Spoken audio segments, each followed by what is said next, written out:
Hello বন্ধুরা, কেমন আছেন সবাই? আশা করি সবাই ভালো আছেন। বন্ধুরা, আমাদের গল্পগুলো যদি ভালো লাগে অবশ্যই লাইক করবেন, কমেন্ট করে জানিয়ে দিবেন। আর এই চ্যানেলে যদি নতুন হয়ে থাকেন অবশ্যই সাবস্ক্রাইব করে পাশে থাকা বেল আইকনটি প্রেস করে রাখুন, যাতে নতুন নতুন ভিডিও আপলোড করার সাথে সাথে আপনার নোটিফিকেশনে চলে যায়।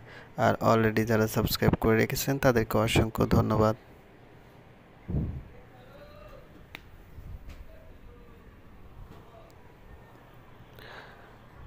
তাহলে চলুন গল্পে চলে যাই। গল্পের নাম স্পর্শ, পর্ব ৯। লেখিকা নাহিদা ইসলাম। মা, আমি আর তো বিয়ে করব না। লেখাপড়া করব, নিজের পায়ে দাঁড়াবো, চাকরি করব, তোমাদের অনেক সুখে রাখবো। দেখো, আমি জীবনে কখনো বিয়ে করব না। নিয়ে যাও না মা তোমার সাথে। অতসী, বিয়েটা ছেলে খেলে না, নিজেকে ওদের সাথে মানিয়ে নে। মা, তুমি এমনভাবে কি করে বলতে পারো? আমি এখনও ভালো নেই। আচ্ছা, এবারই শেষ। এরপর যদি ফার্স্ট কিছু করে তাহলে আমি নিজে তোকে বাসায় নিয়ে যাব। অতসী মায়ের সাথে আর কোনো কথা বলল না। দৌড়ে ছাদে চলে যায়। ছাদের এক কোণে বসে বসে কাঁদছে। বেশ যন্ত্রণা করছে পোড়া জায়গাটাতে। অতসী বসে বসে গাছের পাতা একটা একটা করে ছিঁড়ছে। সব রাগ যেন এই গাছগুলোর উপর ঝাড়ছে। হঠাৎ বাতাস আসতে চুলগুলো খুলে উড়তে শুরু করলো। হাত খোপা করা ছিল তাই সহজে চুলগুলো খুলে গেল। আস্তে আস্তে বাতাসের বেগ বাড়তে থাকে। অবাধ্য চুলগুলো হুমড়ি খেয়ে এসে মুখের উপর পড়ছে। চুলগুলো সরানোর ব্যর্থ চেষ্টা অতসী করছে না। সরালেই বা কি হবে? আবার তো অবাধ্য হয়ে মুখের উপরে এসে পড়বে। অবাধ্য চুলগুলোর মতো নিজের জীবনটা হয়ে গেছে। বারবার ইপাস নামক কালো অধ্যায় থেকে বের হতে চাইলেও বের হতে পারছে না। বৃষ্টির ছোঁয়া কল্পনার সুতো ছেড়ে বেরিয়ে আসলো অতসী। বৃষ্টি হচ্ছে। নিজের দেহের পড়ে যাওয়ার যন্ত্রণা, মনের বিশাল ক্ষত হওয়ার যন্ত্রণা, চোখের অবাধ পানি সব বৃষ্টির সাথে মিশে একাকার হয়ে গেছে। অতসী উঠে নিচের দিকে তাকালো। মাটির ভেজা গন্ধে চারপাশ ভরে গেছে। অতসীর বেশ বৃষ্টি পছন্দ। যখন বাবার বাসায় ছিল তখন বৃষ্টি আসলেই রান্না করতে খুব ইচ্ছে করতো, যদিও অত ভালো রান্না করতে পারতো না।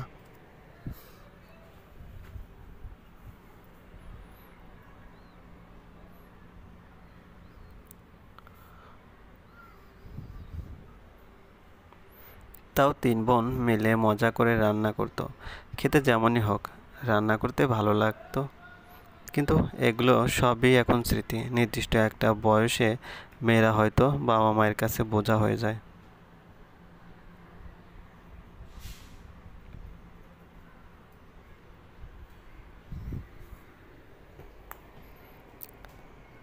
এই পরিস্থিতিতে দাঁড়িয়ে এমনটা মনে হওয়া কি কাম্য নয়?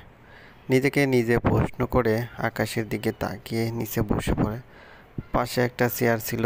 চেয়ারে মাথা ঠেকিয়ে অতসী চোখ বন্ধ করে আছে।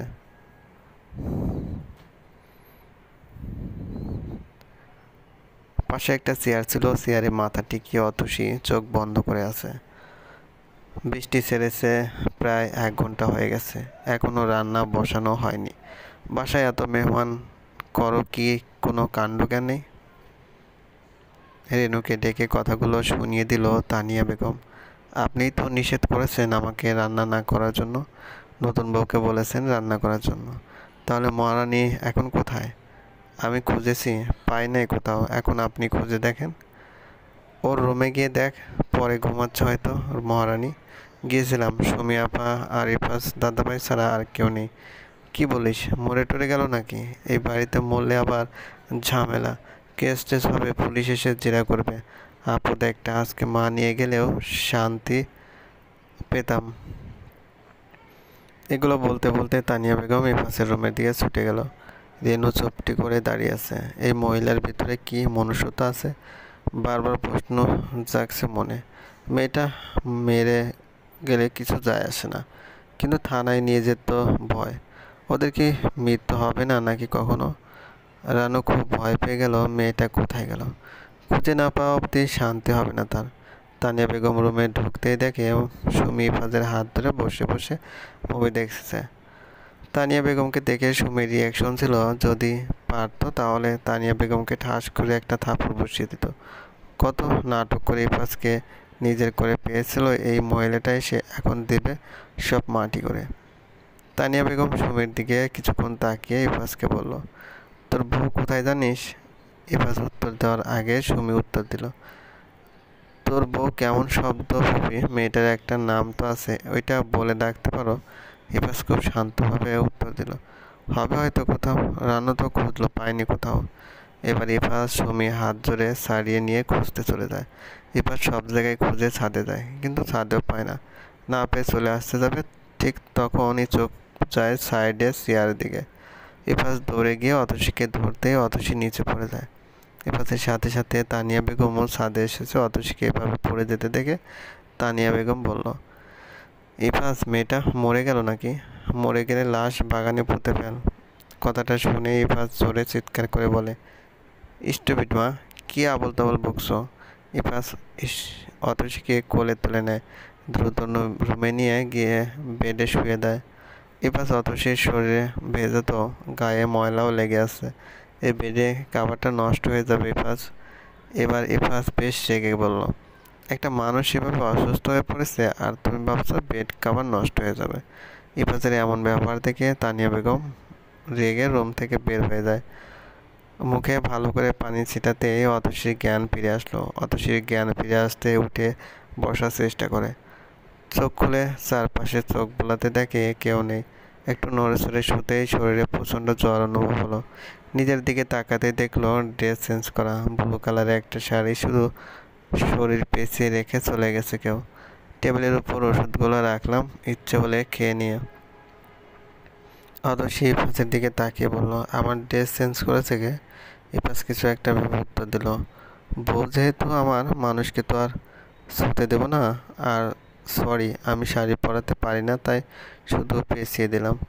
আমাকে উঠিয়ে আনলেন কেন? আর এত কদরই বা করছেন কেন?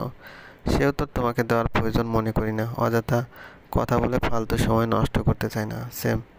ও হ্যালো, কি বললে তুমি? আপনি যেটা বলেছেন সেটাই। আমি কি বলেছি? মনে মনে দেখুন, মনে করে দেখুন। বড্ড বেয়াদব মেয়ে তুমি। ছেড়ে দিন।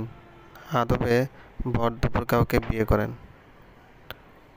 আদবে ভরপুর কাউকে বিয়ে করেন। এই শোনো, তোমার সাথে কথা বলার সময় আমার নেই। আমারও কোনো ইন্টারেস্ট নেই। নিজেকে আয়নায় দেখেছো? আপনি এতদিন বলেননি তো, তাই দেখিনি। ইফাজ আর কোনো কথা বলল না।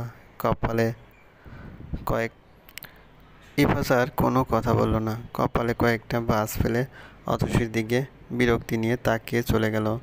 নতুন বউ ডাকটা শুনেই চোখ মেলে তাকালো অতসী। রানুকে দেখে মুখে হাসি ফুটলো তার। কেমন লাগছে এখন? এই তো ভালো। আমাকে একটা হেল্প করুন তো। রানু বেশ আগ্রহ নিয়ে জিজ্ঞেস করলো, কি বলে ফেলো? ওই আলমারিতে দেখো, আমার একটা 3 পিস আছে, হোয়াইট কালার। একটু বের করে দিবা? রানু ঝটপট গিয়ে আলমারি থেকে জামাটা বের করে আনলো। অতসী রানুর হেল্প নিয়ে জামাটা পরে ফেললো। রানু অতসীকে বসিয়ে চুলগুলো ভালো করে মুছে দিয়ে চলে গেল। উফ, শাড়িতে কেমন অস্বস্তি লাগতো। কয়েকদিন শাড়ির মধ্যে পা লেগে পড়ে গেছিলাম। আগে কখনো শাড়ি পরে এতটা টাইম থাকিনি, তাই হয়তো এমন হয়েছে। রানু হাতে একটা প্লেট নিয়ে রুমে ঢুকেছে। হাতে খাবারের প্লেট দেখেই অতসী বলল, আমাকে ভর্তা করে দিতে পারবে রানু? কি ভর্তা খাবা বলে ফেলো। ভর্তা বানাতে আমি প্রস্তুত রানিমা। কথাটা বলেই রানু হাসি দেয়। অতসী ভ্রু কুঁচকে আর চোখে তাকিয়ে বলল, এটা কি বললে? দেখো না খালাম্মা, তোমাকে মহারানী ডাকে রাগ করে, আর আমি রানী বলে সম্বোধন করলাম ভালোবেসে। তুমি তো আমার কাছে রানীর মতোই। এ বাসায় কেউ আমার যথার্থ সম্মান দিলে ওইটা তুমি।